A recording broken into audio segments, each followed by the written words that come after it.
ይሄ ድርቆሽ ነው።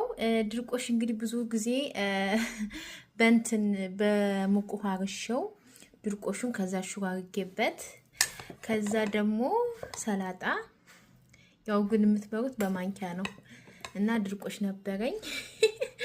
ብዙዎቻችሁ ይሄን አበራር አታውቁትም ብዬ አስባለሁ። እናም በቃ እዚህ ጋር ደግሞ ቡናዬን ዛሬ በቃ ቡና አልጠጣሁም ማለት ትችላላችሁ። ስለዚህ ቡናችንን እንጠጣለን። በዚህ በምሽት እንዳትሉኝ። እንዴት አያችሁት? አቀራረቤን ትላላችሁ።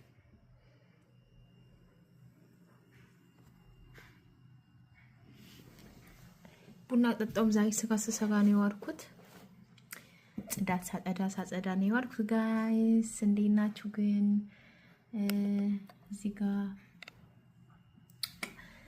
ያው መኝታ ቤቴ ነው ቁጭ ብዬ ነው